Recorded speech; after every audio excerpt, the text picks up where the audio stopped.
Hey guys, IMO here. In this video, we go over Mission Impossible 3, an often underlooked film in the franchise, certainly in no small way due to the greatness of the subsequent films. Warning, spoilers ahead. Ethan Hunt has retired from the Impossible Missions force. However, when one final mission turns into a tragically botched rescue attempt, Ethan finds himself on a spiraling quest for justice and vengeance. This is Mission Impossible 3. Mission Impossible 3 essentially saved the franchise. After a disappointing second outing, this really solid flick corrected the errors and paved the way for the formula for future sequels to follow. The cold open here is one of the strongest I've ever seen, period. It both sets up the tone of the film, hint dark, and showcases a sample of the great acting done here by Tom Cruise and Philip Seymour Hoffman. The acting, as a matter of fact, is pretty spectacular all around. I don't think anyone here turned in anything less than a good performance. Philip Seymour Hoffman played arms dealer and villain Owen Davian to menacing perfection. And to be honest, Davian is probably the best villain in the entire Mission Impossible franchise, and all credit goes to Hoffman for that. The supporting cast, while understated, also makes their presence felt.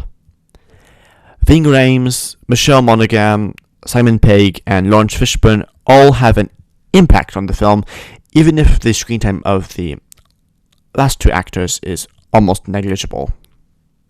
The action and effects are also pretty intense here. As I mentioned in my review of Mission Impossible 2, that film and this one together represent the transition phase of the Mission Impossible franchise, from gritty, realistic spy thrillers to action-oriented, stunt-heavy flicks. The gradual transition is handled much better here than it was in this film's direct precursor, although we do get hints here and there at the future of the franchise, specifically in the helicopter flight through the windmills and Ethan swinging around like Spider-Man in Shanghai. For the most part, the action scenes are still fairly straightforward. The cinematography has also improved again. Now, instead of a few pretty shots that were in Mission Impossible 2, we have full-on good cinematography with almost every major location, for example, having a different color palette. From dark Berlin to warm Italy to the sterile IMF base to colorful Shanghai. The biggest fault with this film is that, to be perfectly honest, it feels a little repetitive, with nothing really unique to offer in it, like with each of its sequels. As in the first film, Ethan has to maneuver around the IMF. As in both the first and the second film, our main villain has ties to the IMF. As in the second, Ethan's love interest is captured by the antagonist. You see what I mean?